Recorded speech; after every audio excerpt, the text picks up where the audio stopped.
Hello everybody and welcome back to my second pre-recorded video here. Today I'm going to be discussing a couple of possible trades that we could see around the trade deadline. We're going to be discussing 5 trades involving the Stars trading with the Flyers, the Sabres trading with the Capitals, the Bruins trading with the Flames, the Coyotes trading with the Blues, and the Ducks trading with the Devils. We're going to go through all of that coming up right now.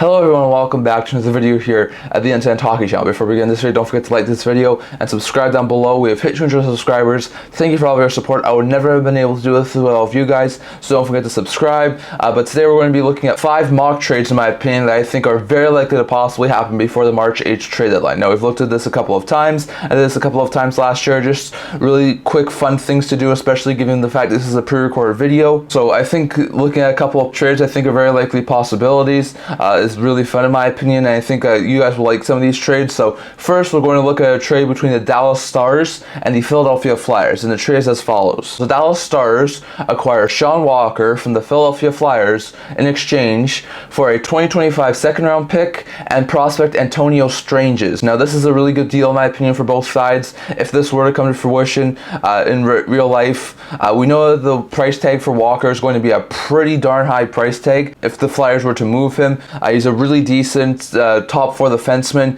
He's making $2.625 million for the rest of this year. I could see this deal also include the Philadelphia Flyers maybe retaining a bit of money to make it a little bit more palatable for the Dallas Stars. So that's a possibility in my opinion too. But so far Walker's been really fantastic this year, putting up 3 goals, 11 points in 32 games. He's on pace to probably have a career high in points. He's been doing really good. He's a +8. He's playing top 4 minutes with the Philadelphia Flyers. He's looked really good. Now we know the Dallas Stars need a defensive upgrade. In my opinion, I think he'll be fantastic either on the 3rd or 2nd pair for the Dallas Stars. He'll be a great upgrade.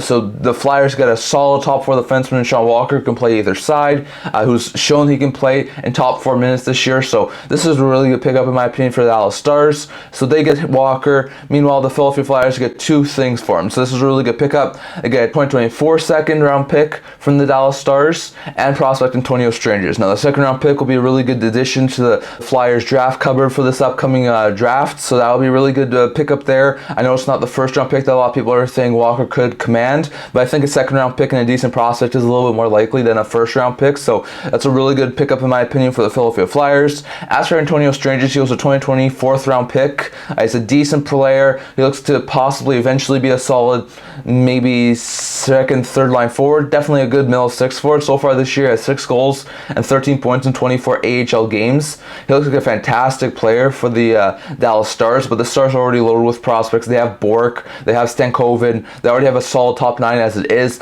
I would think Stranges would have a hard time to make it into the NHL lineup on a consistent basis, so he can go to Philadelphia, continue to develop for the next year or 2 in the AHL, and eventually he could be a solid middle 6 forward for the Philadelphia Flyers. This is a really good trade in my opinion for both sides. The Flyers get a solid top 9 young prospect who eventually could be a very fantastic middle 6 forward for them, and a second round pick that they can use in this year's draft.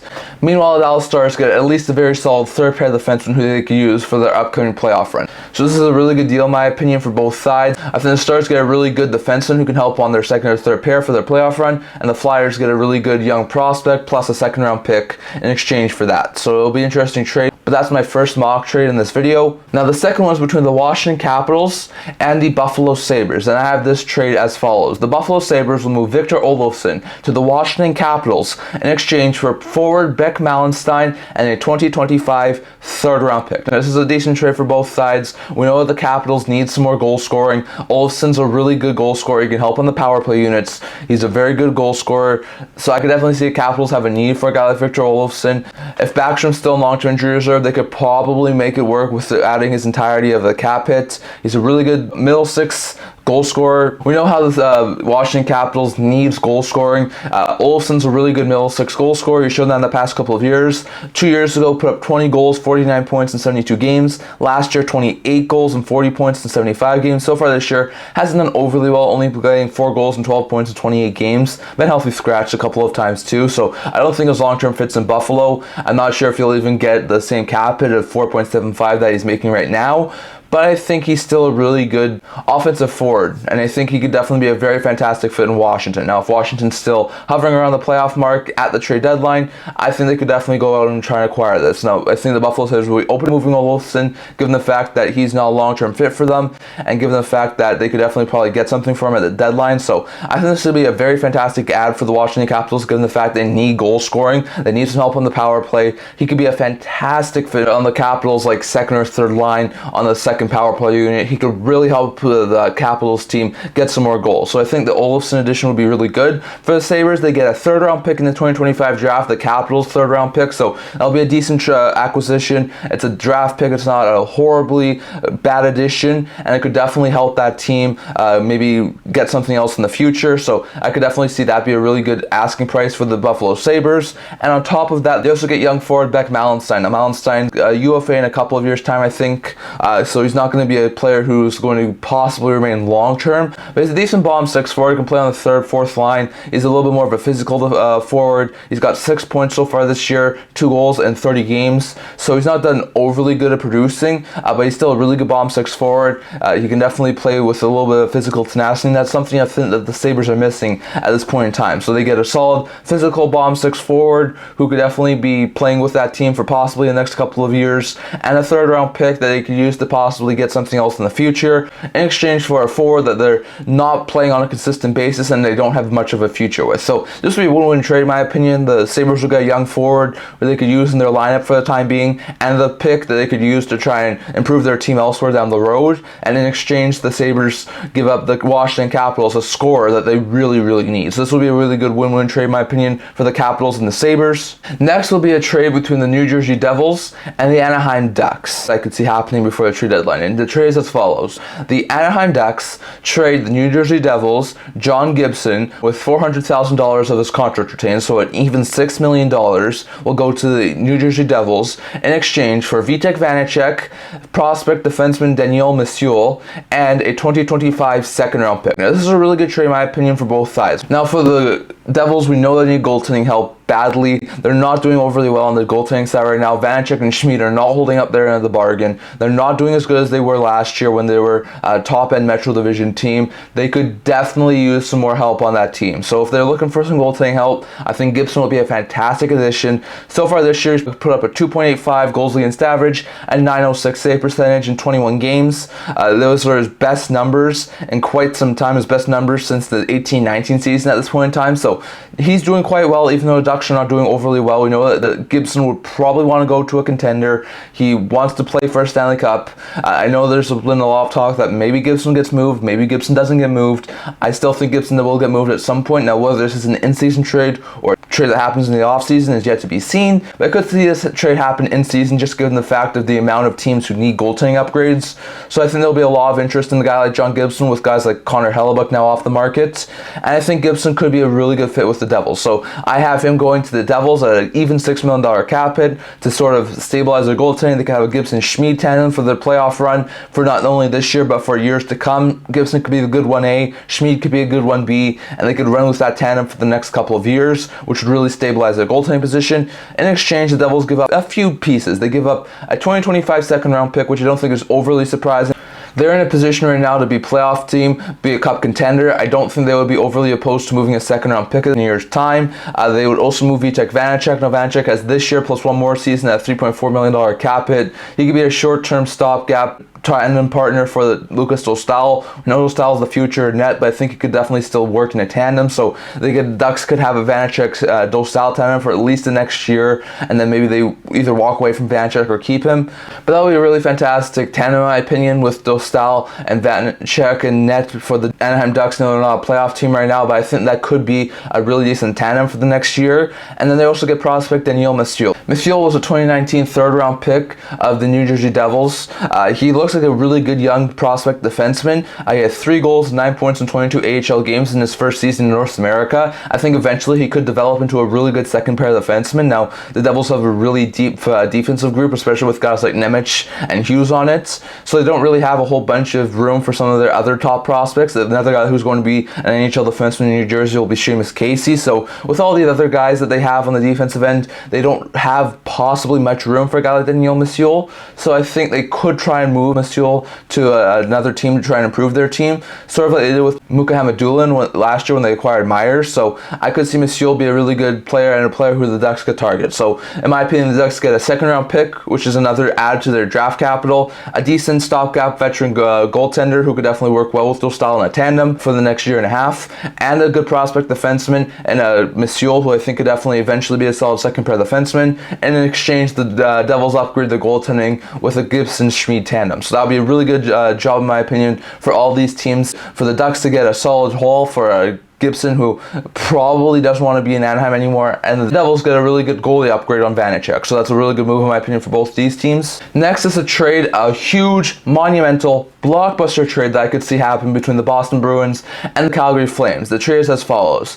The Calgary Flames move Noah Hanifin with half of his contract retained, so his $4.95 million cap hit gets bumped down to a $2.75 million cap hit. So Hanifin at $2.75 million and a 7-year, $7.5 million contract extension attached to it, plus Elias Lindholm get traded to the Boston Bruins in exchange for forward Trent Frederick, defenseman Matt Grzelcyk, forward prospect Fabian Lysell, a 2026 top 10 protected first round pick, and a 2025 second round pick. Now this is a blockbuster trade that I could see happen between these two teams. We've heard a lot about the Boston Bruins really wanting to upgrade their center group. They've been linked to Elias Lindholm for quite some time now. We know that Noah Hanifin wants to go to Boston. We know that even if they don't try and go after him in season, probably in the offseason, that's where he'll sign. So with Boston probably getting Hanifin at some point, whether it be right now or in the offseason, they're able to nab him, and not only for this playoffs, but they extend him. They also get Lindholm to upgrade their center depth. So this would be a very fantastic and monumental move for the Boston Bruins to try and improve their team. If you look at Hanifin,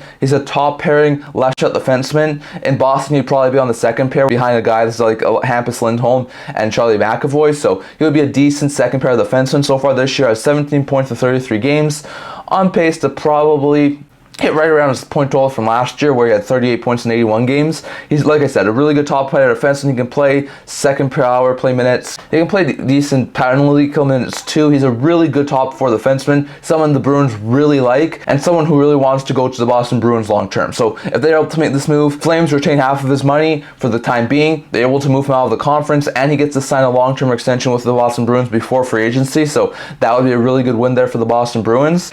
As for Lindholm, he makes a $4.85 million cap hit, so it will be difficult to add both these guys, but Lindholm's done quite well this year, putting up 8 goals, 23 points, 33 points. He has a lot of really great defensive abilities. They've seen a lot of people say that you're never going to replace Bergeron, but Lindholm's the sort of guy who is going to be the closest you can to replace Bergeron. He would be a fantastic either first or second line center on that Bruins team. So adding Lindholm as his top 6 center for the Boston Bruins would be fantastic. So they had a top 6 center in Elias Lindholm, plus a top 4 defenseman in Noah Hanifin, plus they extend Noah Hanifin to remain with his team for the long period of time. So this is a really great pickup for the Boston Bruins for their playoff run.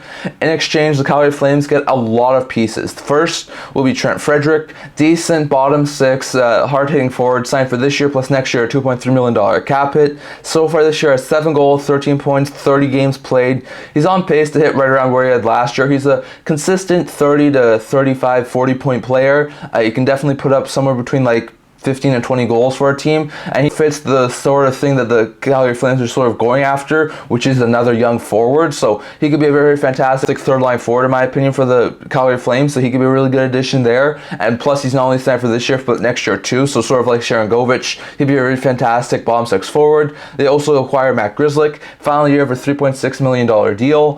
He could be a very fantastic top 4 stopgap defenseman. Now, would they re-sign him? Maybe that's a possibility, especially with the fact that they're probably going to give up Hanifin and Tanev at the deadline. They've already given up Zadorov, so they probably want to add a few defensemen that they could use in their top 4 for the time being. Grzelcyk's a really good puck-moving defenseman who's sort of been boxed out of the Boston Bruins organization, but I think he could definitely be a really good fit with the Calgary Flames. So that's a really good addition there for Calgary. And then if you look at Fabian Lysell, he was a former first-round pick, I think back in the 2021 draft. He was taken, I think, 21st overall, if I'm correct. Lysell's a really, really good player who a lot of people thought would probably have made the NHL roster this year, but some people are now thinking maybe he's a little bit lower on the Bruins depth chart than some people were originally thinking. So Lysell could be a very fantastic prospect who could eventually fit on the third, second line, be a solid middle six forward for the Calgary Flames, and once again fits that sort of adding young forward mentality that the Calgary Flames are in right now. Plus they had a top 10 protected pick in the 2025 draft, so next year's first round pick. They can't get this year's because Boston's pick is in Ottawa right now, but they get next year's top 10 protected 2025 first round pick plus a second round pick in the 2026 draft. So the Flames get a second round pick in a couple of years time, a first round pick not this year but next year that's top 10 protected, a future top 6 winger in Fabian Lysell, a current middle six winger in Trent Frederick, and a solid puck-moving defensive defenseman in the final year of his contract in Matt Grizzly, who they could possibly re-sign if they think that he's a really good fit with them. They acquire all of this in exchange for moving the Boston Bruins, their top-line center, who could definitely be a really good short-term Patrice Bergeron replacement. And they also acquire Noah Hanifin, who's been a really good trade target of theirs for a long time and someone who really wants to go to Boston. So Hanifin with an extension, and Lindholm go to Boston in exchange for Lysell, Frederick, Grizzly, a first and a second. So that'll be a really good trade in my opinion for the Bruins and the Calgary Flames. And finally here, going over to a trade between the Arizona Coyotes and the St. Louis Blues. Now this trade is as follows. The Arizona Coyotes acquire Colton Parayko from the St. Louis Blues in exchange for defensive prospect Lang Lois, a 2024 second round pick of the Washington Capitals, a 2025 third round pick of the Arizona Coyotes, and UFA defenseman Troy Stecher. Now this would be a massive deal for both sides that would really help both these teams. Now if you look at the St. Louis Blues, Parayko would have to approve this deal given the fact he has a no trade clause, but still he's a really good top 4 defenseman, someone whose name has come up in trade discussions over the past year and a half. Parayko's a really good top 4 right shot defenseman. He can definitely be a really good veteran leader on an Arizona Coyotes blue line that needs defensive upgrades. He's got 5 goals and 10 points in 32 games this year. He's on pace to probably hit around where he had last year with just 25 points. He can put up probably around 25 to 35 points consistently. Now, is he worth that $6.5 million cap hit? That's questionable, but I definitely think he's a really good player. Parayko, in my opinion, is a fantastic second, maybe even top pair defenseman. He can definitely be a really good big body on the right side. He can definitely help in the power play. 5-on-5 he's really good. I think it would be a fantastic addition for the Arizona Coyotes, especially given the fact they have a really good young D-core, and they could use a very good veteran who could definitely stay with that team long term. So they are able to add a solid long-term veteran. In exchange, the Arizona Coyotes move 2022 third-round pick Jeremy Langlis. Now he hasn't even signed his NHL contract yet, so he'd probably still be a couple of years away from contending for a roster slot, but he's actually been really good over in juniors. He's putting up some of his best numbers in his career, and I think eventually he could be a solid, at the very least, third, if not second pair of defenseman for the St. Louis Blues. So he could be a very fantastic add there for St. Louis. They also get a second round pick in the 2024 draft of the Washington Capitals, which would definitely help their draft capital for this upcoming season. They got added a 2025 third round pick of the Arizona Coyotes, so they add a couple more draft capital picks. And then they also acquire Troy Stecher. Stecher's a decent stopgap defenseman. He's in the final year of his deal, making just over $1 million. He's more of a third pair defenseman, but he could definitely be a solid stopgap player. If Stecher really fits in well with St. Louis, maybe he remains there. If he doesn't fit in overly well, the Blues could easily let him walk as a free agent and then try and fill in Parayko's minutes in free agency or via another trade. But they would at least be able to get rid of one of their defensemen that they've been trying to do for such a long time. So this would be a really good move in my opinion. The Coyotes would get a really solid top 4 defenseman on a long-term deal who could really help this team not only now but in the future too. And the St. Louis Blues will get rid of one of their defensemen, which they've been trying to do for quite some time, and add a solid defensive prospect in Langlis, a couple of draft picks, and a decent third pair of defensemen in the final year of his contract. So definitely, I'd love to hear your guys' thoughts on all this down in the comment section. Which of these trades do you think is the most likely to happen, and which ones did you like?